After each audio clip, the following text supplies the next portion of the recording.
Most of us think we have a problem in our life unless we have something that's a bigger problem to contrast it with. And when you see this story and you walk through their exact life experience of the course of these 2 years, the year that we work with them is 30 days, but you see the course of what's happened to them by finding out what's happened a year later, you begin to understand that it doesn't matter what happens in your life, you are more than any moment. There's no challenge you can't face and overcome. The events of our lives don't control our lives, our decisions do. And so I figured if we could take a couple that has faced this big a challenge and be able to break through, then you could look whatever's in your life and make it happen. It's kind of like, if I wanted to show you that if you could face your biggest fear, your smaller fears kind of drop aside.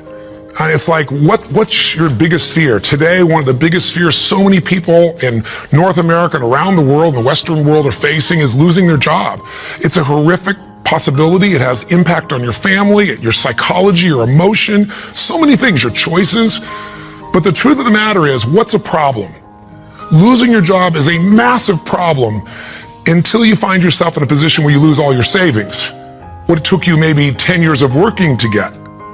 Then what's a problem after losing your savings? That's not a problem anymore when all of a sudden you lose your leg or an arm or something horrific happens to one of your children. That's not a problem when someone tells you all of a sudden that you have terminal cancer. And I've had those moments where somebody says you've got that tumor in your brain and we don't know what it means. Those moments take your other problems and make them disappear. And you know what's interesting? When you ask most people in North America, what's the greatest thing that could ever happen to you? Give them 10 seconds. It's been done over and over again. First 10 seconds, what comes to your mind? What's the best thing that could ever happen in your life? The majority of people in North America say what? Can you guess? Winning the lottery. And many of them say winning a $100 million lottery, $200 million lottery. That's what's going to make their quality of life extraordinary. But when you do the studies, and there have been many done over the last 15 or 20 years on people that win these giant lotteries, what are their lives like 2 years later, 3 years later, 5 years later? Is the quality of their life extraordinary? Rarely, if ever. Because what's happened is they haven't grown. Life gives us these events, these quote horrific events, because there's an area of our life that has to grow. If you were to ask me, Tony, out of all the millions of people you've worked with, if someone really wants to feel alive, they want joy, they want happiness, they don't just want money or things or just even respect, they want to feel a sense that life is meaningful and alive, what does it take? I tell you one word: progress. When you're making progress in your life, it doesn't matter where it is, you're going to feel more alive. If you're overweight, but you get yourself today and you say, you know what, I'm stepping into gear. I'm just putting these darn shoes on. I'm not waiting for the perfect, person to come by and coach me. I'll get that too. But right now, I'm just going for a walk, or I'm going to go for a jog, or I'm going to go lift some weights. I'm going to do something right now. And you get yourself into gear, and you do that for a few days in a row. Even if you haven't lost the 10, 20, or 30 pounds yet, you're going to start feeling better immediately because you have the power of momentum and you're making progress. Progress equals growth. Growth equals feeling alive. We grow or we die. So what's the worst thing that could ever happen in your life? Same survey, ask the people in North America, 10 seconds to come up with the answer. Number one answer, to become a quadriplegic. That's why I made this show. Because the idea that I could be in a position where I'd be alive, but I couldn't physically feed myself, take care of myself, that I'd be completely immobilized, for most people, that's the scariest thought of all. To them, that's the worst possible fear. So by going through this journey with Frank and Kristen and experiencing their emotions and seeing and feeling that in 30 days they could go from trapped in their home where there is no possibility of a future, no idea of intimacy, no idea of children, to world travelers who are doing things they weren't doing before when he was, quote, supposedly able-bodied, happier and stronger and closer in their love than ever before. And you know it's real, and you see the results a year later as we do the follow-ups, and you haven't seen the follow-ups, be sure to see that and hear about the story of what's happened with them. When you get that experience, it affects you. Because it isn't somebody verbally telling you a story, it's something you kind of went through. So the idea here is, I'm sure you have some other fears outside the one that we just came up with. Whatever you're afraid of, the job, the loss of relationship, trust me, it's small. If you'll face a bigger fear, that little fear will start to be handled pretty easily. That's why when all of us go through in our lives extreme stress, we're all going to go through it. You're going to have a home burn down, or something's going to happen to somebody you love, or someone's going to pass before you're prepared for it, which is almost always. Or you're going to find yourself in a financial situation that feels like you can't turn it around. Or you might feel like personal character assassination, or maybe you get mugged, or maybe you get a terminal disease. We all will face multiple times in our life extreme stress. The difference in people's lives is not what we face, it's what we do with what we face. You can take yourself from a place where in the face of absolute total tragedy, you triumph. But it requires making some new decisions, taking some new actions, and mastering a part of yourself that can unleash all of your power and abilities as a human being. That human spirit, as corny as it sounds, can be channeled in a very specific way. And if you do, the game of life changes. So I'll give you another example outside Frank and Kristen. A friend of mine who just passed recently, he's always been a deep inspiration to me. His name is Art Berg. And Art's a guy that was a young man, good looking, strong, athletic. He lived in Utah. And he fell in love with his absolute sweetheart. She was, the most popular girl, the most attractive girl. She met all the criteria of a college boy. And his buddy and he are driving across the state to go to where he's going to get married. And he falls asleep in the back seat while his best friend is driving. And his best friend falls asleep in the middle of the night as they're driving.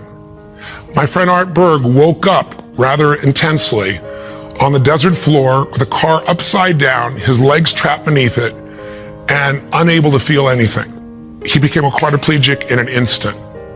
His friend actually was beat up but actually survived. Now, what do you do in a situation like that? Well, the first thing most people do is they want to curse God or they want to curse their friend. It's not their fault. Most of what happens in our lives is not our fault, but what we do with it is going to determine the quality of our lives. Sometimes it is our fault, let's be honest. But lots of times, events happen. Stuff happens, or whatever word you want to replace stuff with. You know what I'm talking about. But what's different about this man is he made a different set of decisions. On that day, he said to himself, you know what? I got two choices. I can live here in the dirt and live and suffer the rest of my life for what I've lost, or I can figure out how to maximize what I have. He developed this mindset. His mindset was, before the accident, there were about probably 10,000 things I could do. After the accident, he said I could probably do 9,000 things. Before the accident, I was probably not even doing 500 of those things. I'm going to do more while I am now. And he did. He became an entrepreneur, started his own bookstore, and became very successful. He married the same childhood sweetheart because this man was so inspirational to be around. It didn't matter what he was in a chair. She loved him. He had 2 children, one of the greatest gifts of life.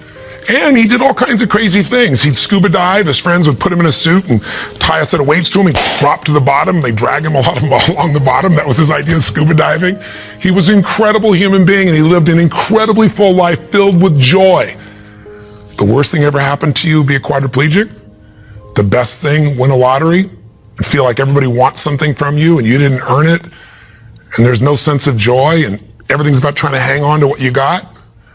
What is the best thing that could happen to you? What is the worst? The worst is not to take control of the force that controls your life. And that force is human emotion. I want you to think about this and answer a question for me if you would. What really changed Frank and Kristen's quality of life? What changed them? You can see the change. You can see it even more a year later, that it's continued to happen. What made the change possible? Did you get it? Did you see it? The answer's simple. We changed the emotional pattern that was controlling their life. And you and I have emotional patterns that are controlling us right now. Whether we're aware of it consciously or not doesn't matter. It's the force that is shaping you. It's shaping your relationship. It's shaping your finances. It's shaping your career. It's shaping the amount of joy or unhappiness or suffering or excitement you have right now in this moment. But it's an invisible force most of us never take a look at. You might want to take a look at it right now through the eyes of what we did with Frank and Kristen. Now, what was the emotional pattern that was dominating them at the beginning of the show? You could feel it, couldn't you? And there was this feeling of death, that there was no future. Probably the most common belief system in people in North America and now in Europe. 60% of Americans now believe that the future is going to be worse than the past for themselves and for their kids. 70% of Germans and Europeans, I think it's 80% according to the Pew study recently in France. Around the world, we're starting to believe that circumstances control who we are. Don't get me wrong, circumstances play a huge impact. Events play a huge impact on your life, but they're not the ultimate determining factor. The force of human spirit or emotion is it. With the right emotion, you can unleash things you could never dream of. And I know you know this is true. So take a look, let's analyze. Where do these two live after the accident? Well, where would you live if you were Kristen? I mean, you've lost your future, supposedly. There's no intimacy. There's no chance of children. You've become the full-time nurse to your husband who you love, but now you're changing his catheter every few hours. You're afraid to leave the house because you're afraid, what if he falls over? He may stop breathing. I mean, there's no life. So she goes from the emotions of feeling depressed for the life she's lost to feeling angry. I call it a crazy eight. We get tired of feeling sad, and then we'll get angry for a while, and then we beat ourselves up for being angry at ourselves or God or our partner, and then we get all depressed again. It's a common pattern. You don't have to have something like their event happen in your life to get stuck in a crazy eight. But interestingly enough, she's living in that place, and now what's Frank doing? Frank wants to help his wife, but he's got a limitation we got to break through. He's got a belief. All breakthroughs start with a change in your beliefs. Because once you believe how something is, that means you're certain that's how it is. If you're certain it can't change, you're right, it can't. I can't convince you. No one else can convince you. And Frank's thinking, I'm helpless and I've harmed my wife. And he's living with the emotions of guilt and sadness and depression. And when he's tired of that, he gets completely overwhelmed because he says, if I just would have not jumped in, or if I would have jumped in a different spot, or a million other things that they were different, then I wouldn't have destroyed my wife's life. Instead of saying, my wife needs me right now, and I don't give a damn if I'm trapped physically in this chair, my soul, my spirit's gonna reach her. That's my assignment, to get him to remember that power. To not only get him to remember it, but to get him to use it and shift his wife. And that's what we did through this process. How? Well, the process really was giving him a series of experiences that would change his entire belief about who he is. I could try to tell him, oh, here's what you can do. Yeah, I'm 6'7" and I obviously have use of all my appendages. Easy for me, right? But if I get him to have some experiences, like I bring him to Fiji and I show him he can get out of the house, more than get out of the house, become a world traveler and go through all the challenges that are part of that if you watch our little section of the story behind the story, you'll hear some things that weren't in the show about that, by the way. But I get him to travel to Fiji, and the first thing I got to do with him is I got to get him to experience, not know intellectually, but experience he can make a difference for his wife. He is not helpless. She needs him, and he can transform her. He can take her from crying, sad, out of control, angry, to laughing and giggling and feeling love that fast. It's a beautiful moment in the show if you watched. And all it is something called presence. Something if you're not clear about, do some homework, follow up with us or someone else, figure out how to create that, because that's what changes relationships. Presence. It works. And Frank starts to understand, not verbally, but by his own experience, hey, I don't have to live in that sadness or that feeling of being unworthy or that feeling of being overwhelmed. I can matter. I can matter to her. I don't have to be the person she just takes care of. It was a huge shift in the experience. And I'm giving you Frank's example because it relates to yours. Maybe you have different emotions, but don't we all get to points where we feel like we don't matter or we can't change something? We're stuck, and it's our belief. Great way to break that belief, get yourself another experience. That's what I do with people in seminars. That's what I do in any coaching process. Change it. What do we do after that? We take him through the experience of facing his fears, and we get him to do the skydive together with his lady. And he feels total freedom for the first time since the accident. You get freedom when you face your fear. Not just face it, but you push through it. I get him to face separation from his lady for 10 days. Get him to be in a room with Olympic athletes who couldn't move across the room. He couldn't move across the room, but now they're incredible, and he feels like he's not enough, and he has to push through that. Show him how to get back his dream, drive his truck, get in that thing and drive 100 miles an hour, even though all you got is your elbows to drive the darn thing, and I'm on the other seat. Pretty cool thing. So it was a stacking of these experiences that got Frank to own himself in a new way, to build a new identity, a new set of emotional patterns. So here are the steps, and this is what you want to do. What did I do with him? I did 4 things. That's all I really did at its core. Number 1, for both of them, for Frank and Kristen to transform, I identified where do they live emotionally. That's what you got to do. Where do they live emotionally? Well, we just decided, we just described where they live. Depression, anger on one side, feeling guilty, feeling overwhelmed, feeling sad on the other. There's no way that can change their life with that as the emotional fuel to get you to take action. You're not going to take action. There's not enough intensity to get you to get through the obstacles or the tragedies or the challenges. Once you see what the pattern is and you tell yourself the truth, this is where I'm living, step 2 I did with them, is I identified what's the antidote. So if fear is what's controlling things right now, we need an antidote called courage. Now, courage doesn't mean that you're not scared. Courage just simply means that you're scared to death, but you do it anyway. It's an emotional muscle. It doesn't feel good. You just exercise it. That's what courage is. I mean, everybody you know has different emotional patterns. And it may be hard to see it in yourself, but I bet you know it in other people. I mean, come on. Don't you know somebody who lives every day and they're angry all the time, or they're pissed off, or they're frustrated, or they're worried all the time? I mean, haven't you met people at different times who, don't you know somebody that's always kind of playful or crazy or cracking jokes? Better yet, do you know somebody who's not really funny, but they think they are?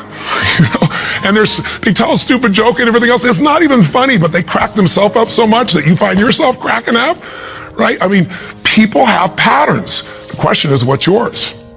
See, if you can identify the patterns in other people, you can start to see them in yourself as well. And you know what we all do?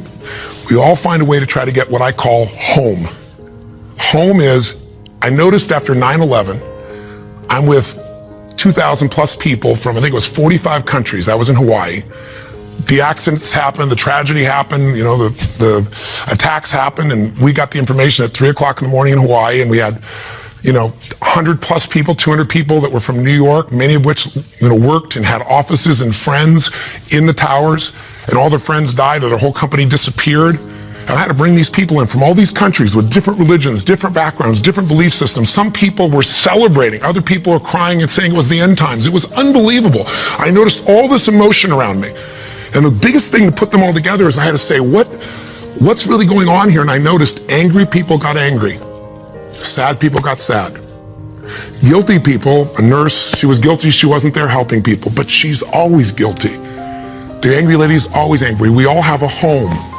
Many of the people didn't live in the United States, didn't know anyone in New York City, and they were yet angry, guilty, or sad. Why? They weren't angry, guilty, or sad about the 3,000 people a day that die of cancer and heart disease. They're all mothers, fathers, children. I pointed out that day. You can't be convenient with your compassion, and yet most of us are. We're unaware that we use events as a trigger to get home, back to the patterns we know, even if it's uncomfortable. So if you identify where you live, emotionally, the patterns are limiting you, the second piece is find the antidote. Courage can replace fear. If you're feeling this unbelievable feeling of overwhelm, you need love or support. And not just go get it, go give it. See, finding that antidote starts to change the game. And then after you identify it, you find the antidote. Number 3 is you got to practice that emotion. I know that sounds weird. I'll explain what I mean in a moment. But you got to do that emotion enough consciously that you can go from frustrated or depressed to determined. And you know how to shift that gear, and it's not fake, it's not some pump up, it's real. And it changes your life when you can do that like that. And it's a biochemical change. It's not some I'm happy, positive thinking BS. That's not what I teach. I'm not here to tell you go to your garden and chant there's no weeds. I'm here to say there's the weed, go pull it out. But you're not going to pull it out without determination, without passion, without commitment. Am I making sense? So if you know the pattern, if you find the antidote, if you practice it enough, and then the final step, you condition it. You practice enough that you can just automatically go into it. That's when your life changes. So what are you going to do as your assignment for this week to take this little 10-minute, rant I'm giving you and convert it into a massive, measurable increase in the quality of your life? I can't do that for you. You can do it for yourself if you do what I tell you. Here's what you're going to do. Step 1, and this will be on the web as well. Step 1, you got to identify where you live. So where do you live? Where do you live emotionally? You personally, just like we did with Frank and Kristen. There are thousands of emotions. There's 4,000 words in the English language, I should say, for different individual emotions. I did the research on it years ago. I'm gonna have you take out a piece of paper, pen, take out your notebook, computer, get a page. On one side, one column, write all the emotions that you experience at least once a week that empower you in some way. Love, passion, excitement, creativity, whatever it is. Peace, determination, I don't know, what are yours? I want you to write the emotions, though, you don't experience once in a while. The ones you experience at least once a week in a powerful way and really feel it. Not an emotion you feel once every blue moon. On the other side of that page, or if you do it on our little application or wherever we put it here, the other side I want you to write all the negative emotions, or to be more fair, all emotions can be positive if you use them, all the disempowering emotions. the ones that tend to put you in a state where you don't follow through. And I want you on that side to write all of them and do it simultaneously. Just keep making your list. What are the emotions I go into that mess me up, like feeling frustrated or overwhelmed or lost or alone or depressed or pissed off and rageful, whatever it is you go. And again, not emotions you experience once in a while, the ones you experience at least once a week. So make a list of all the emotions you experience at least once a week, ones that empower you, ones that disempower you, on the list. That's step one. That's identifying where you live. And circle the top 2 out of the whole list that you experience most often that are empowering, and the top 2 you experience most often that are disempowering. That'll be step 1. Now, I'm trying to explain it to you here, it'll be right in front of you as well, so if you forget what I'm saying, it's going to be on the little checklist. But I want you to know what I mean. Step 2, let's identify the solution. So you look at your list, and you see on the disempowering list, I got sadness and depression, or I got feeling lonely, or I've got feeling rage and anger, or I got feeling fear. What emotional state would you like to feel in that situation that would change your life? If it's fear, maybe it's courage. Again, courage doesn't mean it's easy, doesn't mean you feel, confident. It just means you're going to do it anyway. Maybe it's determination. Maybe instead of feeling alone, you feel loving and you go give to somebody else. What's the antidote? What's an emotional pattern that if you live that, it would change the game? Is it faith? Is it passion?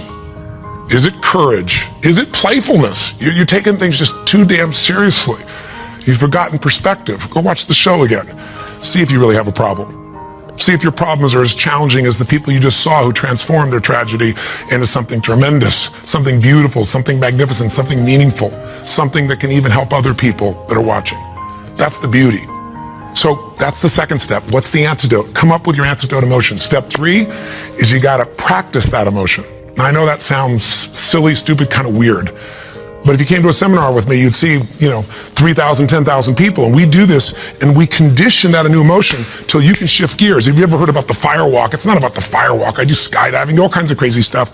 It's a metaphor for how do I go from afraid, fire's metaphor for whatever you don't follow through on your life, whatever holds you back, to snapping and going to a state of mind where I just move through. It's not this big mind over matter thing. It's mind over emotion. It's shifting. And when you learn how to go from scared to determined in action, what can't you do in your life? So we show you how to do that. But for right now, I'll give you just a quick example. Understand that emotion is really created by motion, by the way you use your body. So quick example, real quick. Imagine a time when you know someone who's depressed or you were depressed. If you ever felt that way, I'm sure you have at some time. And think about what you do with your body. When somebody's depressed, do they get all excited, talk faster, gesture? No. Everything kind of slows down, doesn't it? What happens to your shoulders? They drop. Where's your head when you're depressed? Drops. Where's your breathing? Full or shallow? It becomes shallow. You talk loud and fast or slow and quiet? Slow and quiet, more hesitant. Now, emotion is created by motion. You can try and think yourself and I'm happy, but if you go, I'm happy, and your body's like this, nothing's gonna change. We can change our biochemistry by eating, by taking a drug, by smoking a cigarette, because then you take a different breath, you eat food you like, you fill up your tummy and you start to breathe nice. Your whole mental, emotional state changes, doesn't it? So what I'm saying is you don't need the cigarette, you don't actually need the food. You can just physically learn to say, this is what I do when I'm depressed, this is what I do when I'm most determined. And there's this gesture I made. I remember one time when I was a kid, or one time I got pissed off and what did I do? I made a gesture, I stood taller, I looked the person in the eye, I spoke with more authority. Now, my idea of passion and determination may be a little over the top for you, and I get it. I'm a crazy mofo and I'm a passionate human being, but you can do your version. What do you do when you're really feeling something like determined? What do you do when you are passionate? With your face, with your voice, with your body. Just practice and make a contrast. Here's what I do when I'm sad. Here's what I do when I feel loved. Here's what I do when I'm worried. Here's what I do when I'm determined. That's what I mean by practice. And I'd love to have you in an event, but I'm trying to give this to you so you can do it right now, and you can. And maybe this would be helpful to do with friends so they can give you feedback and say, here's what you do. I see you do this when you're really strong. I see you do that when you're kind of weak. That's the third step. Practice. Now, what's the assignment? Figure out your emotions. Where do you live? Positive, negative. What are the big primary antidotes? What emotions do you need? practice the emotions you need so you can go into them a few times. Sounds a little weird, but if you do it, you'll see it's actually quite fun. Feels powerful. Maybe do it with a friend. That's the easy way to do it. And condition it. And that means take the next 3 days, do this 3 times. Figure out the difference and shift from not sure, worried to determined. From overwhelmed, I don't know what to do, to focused. And you just deliberately, physically make the change from one to the other. 3 times for 3 days. If you're bold, do it for 7. But if you do this 3 or 4 times a day for 3 to 7 days, you'll start to get a pattern in your body. And the pattern in your body, a new pattern means a new life. Our life's a reflection of our emotional patterns. If you live in sadness and depression, you could have $1 billion and your life is called sad and depressed. If you're living feeling grateful, feeling alive, feeling passionate, your life is filled with gratitude and passion. Doesn't matter what's happening anywhere else. And you can face any challenge from those emotions and you can overcome. Does this make sense? This is how you can take what you watched in that show and convert it into some actions that'll change you. Very simple approach. Or come see me or get some coaching. I've got all kinds of resources, but this is something you can do right now. You don't need anybody else to make happen. You just need a little ability to take action. Make sense? And if you haven't seen the show, for God's sakes, go on Hulu and watch the show, or all this will just sound like a bunch of words. If you've had the experience, you know what I'm talking about, and you've witnessed it, it'll be real in you right now, and you'll get a sense of what you can do to move forward. And if you can't find it on Hulu, once again, send us a little email, and we'll make sure we find a way for you to be able to observe or experience the show directly. And last thing I'll say to you is, the best way to keep something in your body is share it with somebody else. The whole philosophy of my life has been, if your life's going to be meaningful, you can't just be about me, you got to be about we. So if you can, if you feel like it, if your spirit's touched by this, help us pay it forward. Share this with your friends. You can share the clip of our show. You can share this little section. We got all kinds of ways. Just take the clip and send it. And we even have a way you can push a button once again and send it virally to everybody. Everybody who's on your email list. We'd love it if that works for you. If you don't, we're totally respectful of that. But in the end, I can promise you one thing. If you will do this, if you'll discover your current emotional pattern and you'll change it through a little bit of practice over and over again, you will change the quality of your life no matter what you're facing. Make sense? Thanks for taking the time. I hope this was close to 10 minutes. I went a little crazy, but it's really just designed to try to really serve you. So till I see you again, hopefully next week, live strong and live with passion. God bless.